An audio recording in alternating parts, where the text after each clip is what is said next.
Приветствую, друзья! В сегодняшнем выпуске сильные снегопады на востоке Франции, наводнения и водяной смерч в Бразилии, пыльные бури и грозы в Австралии, а также многое другое. Оставайтесь с нами до конца, будет интересно.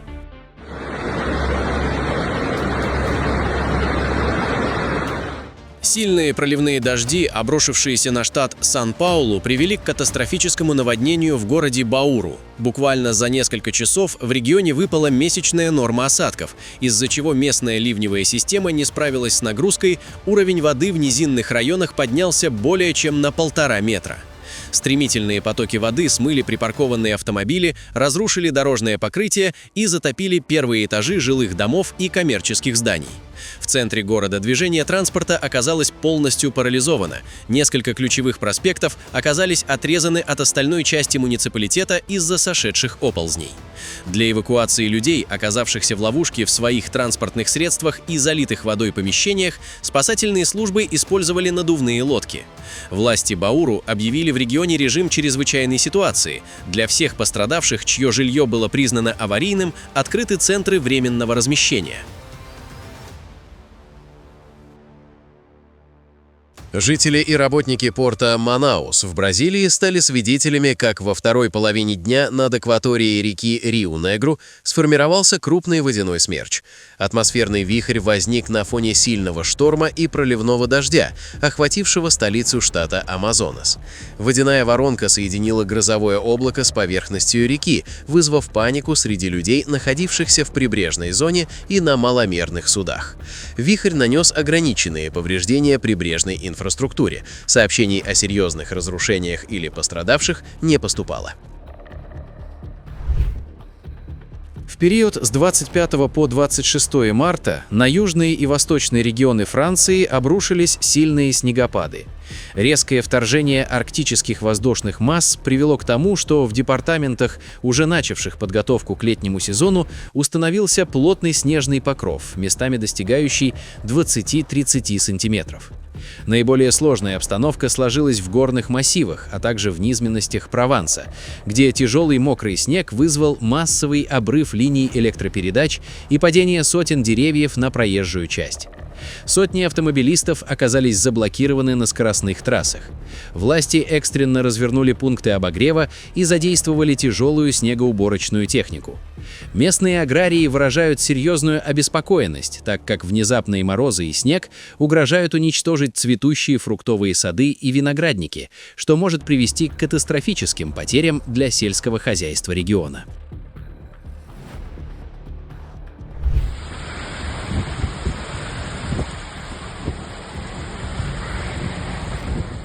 26 марта на территорию Катара обрушился мощный грозовой фронт, сопровождавшийся шквалистым ветром и аномальными для этого региона осадками в виде крупного града. Непогода вызвала серьезные сбои в городской инфраструктуре Дохи и прилегающих районов, превратив улицы в полноводные потоки и значительно снизив видимость на основных автомагистралях.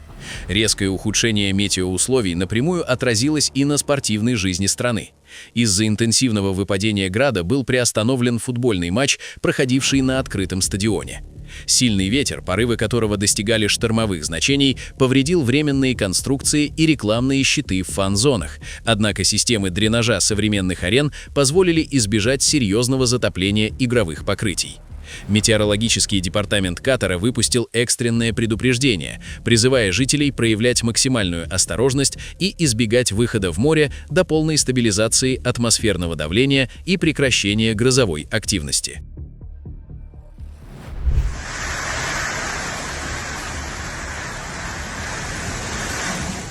Австралийский штат Новый Южный Уэльс оказался во власти разрушительной стихии.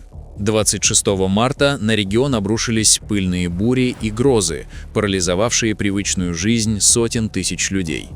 Эпицентром удара стихии стал город Дабба, где сильный ветер, достигавший скорости 115 км в час, вызвал масштабные разрушения и хаос. Город накрыла плотная стена пыли, резко снизив видимость на дорогах, после чего начался сильный ливень с грозой. В социальных сетях распространились драматичные кадры с одной из строительных площадок города, где оператор башенного крана была вынуждена экстренно спускаться вниз под порывами ураганного ветра. Сообщается, что она успела добраться до безопасного места буквально за считанные мгновения до того, как тяжелая металлическая конструкция рухнула на землю. Экстренные службы штата за сутки получили сотни обращений, связанных с сорванными крышами, поваленными деревьями и поврежденными линиями электропередач. Синоптики предупреждают, что атмосферный фронт продолжает движение вглубь континента и призывают жителей оставаться в безопасных местах до полного прекращения штормового предупреждения.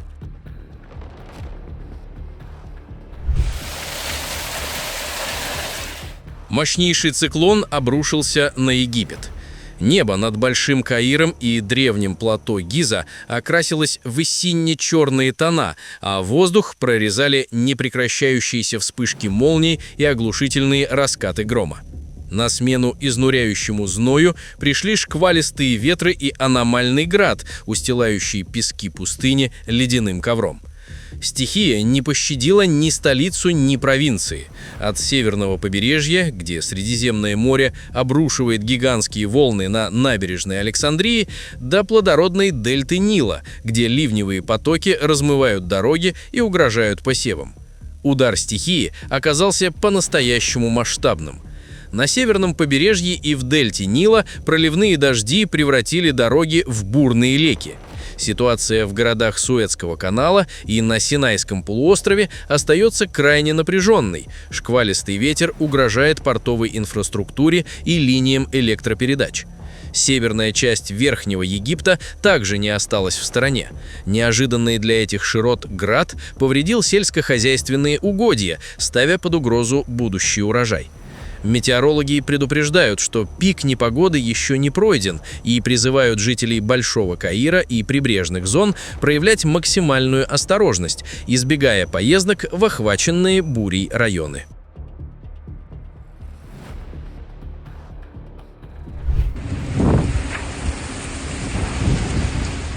26 марта провинция Эль-Баха в Саудовской Аравии пострадала от мощной песчаной бури, которая за считанные минуты накрыла регион густой завесой пыли.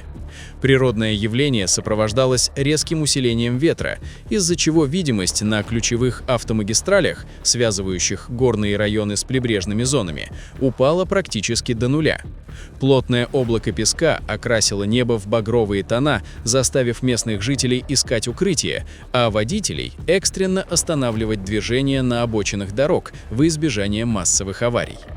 Департамент гражданской обороны Саудовской Аравии распространил экстренные предупреждения для людей с респираторными заболеваниями, призвав граждан не покидать здание без крайней необходимости.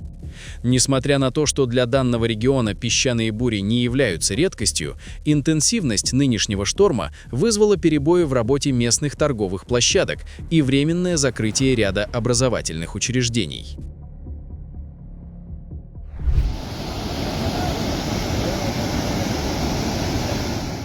Южные регионы Афганистана столкнулись с катастрофическими последствиями затяжных проливных дождей, которые спровоцировали масштабные наводнения и серию трагических инцидентов в жилых секторах. Самая тяжелая ситуация сложилась в провинции Гельманд, в районе Санген, в небольшой деревне Аманулла-Карис. Около 4 часов утра, когда жители еще спали, под напором стихии не выдержала и обрушилась крыша частного дома. Жертвами обвала стали 3 человека, женщина и 2 детей. Еще 6 членов семьи получили ранения различной степени тяжести. Стихия нанесла серьезный удар и по инфраструктуре региона. В районе Вашир потоки воды разрушили недавно возведенную дамбу, что создало дополнительную угрозу затопления сельскохозяйственных угодий. Не менее напряженная обстановка сохраняется в Кандагаре. Десятки городских строений получили значительные повреждения из-за подтоплений. Эксперты вновь констатируют крайнюю уязвимость Афганистана перед лицом экстремальной погоды, особенно в сельской местности, где преобладает глинобитная застройка, не способная противостоять затяжным ливням.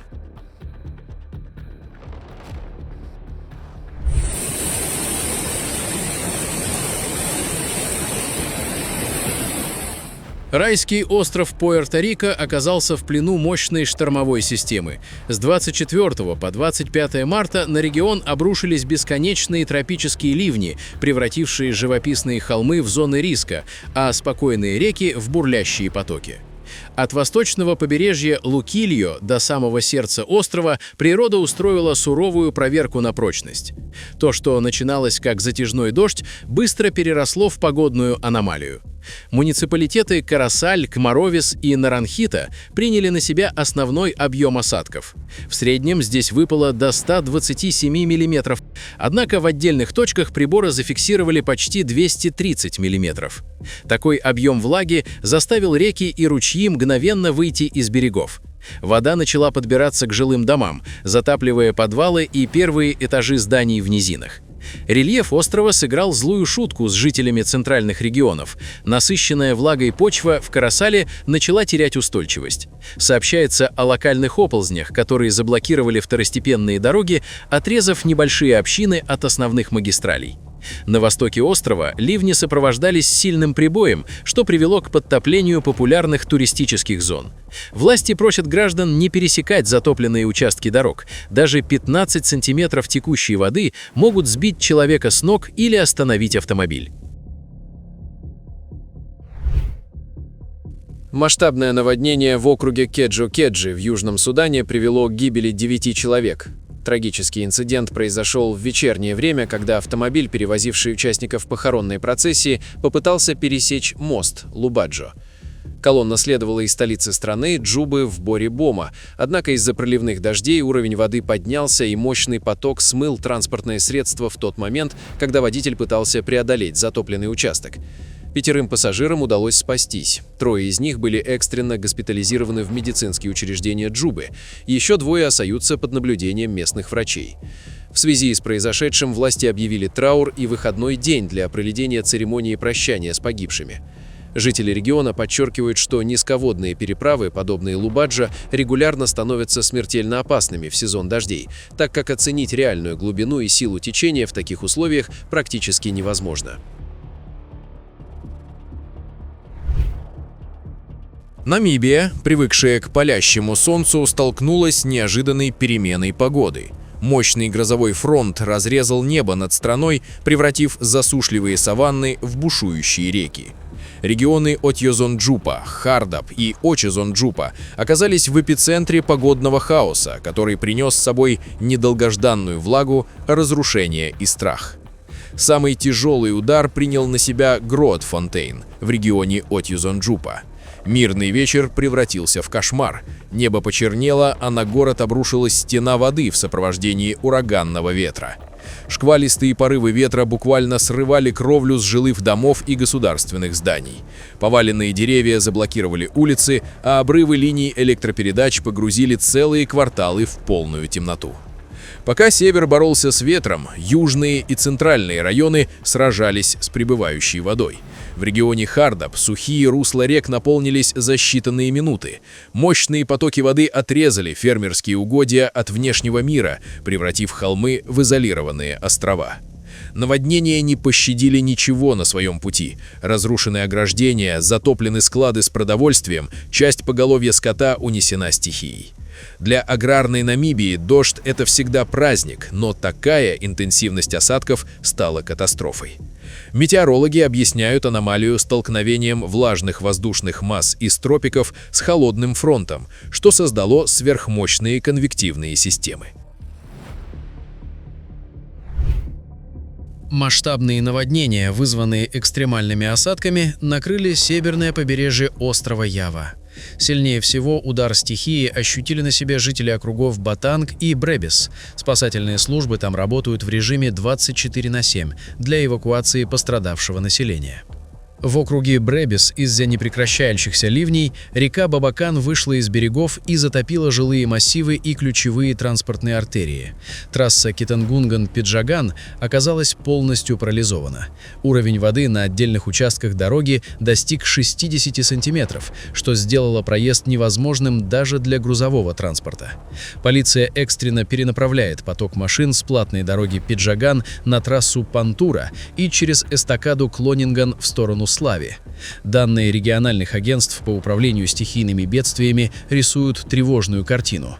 В округе Пассуруан зафиксирован сильный подъем воды, затронувший 11 подрайонов. По предварительным отчетам повреждено или подтоплено 6650 домов. В округе Батанг проводятся экстренные мероприятия по эвакуации жителей из зон, где уровень воды продолжает расти. На фоне продолжающегося сезона дождей метеорологи предупреждают о сохранении риска новых наводнений и оползней. Власти призывают граждан избегать затопленных маршрутов и быть готовыми к экстренной эвакуации.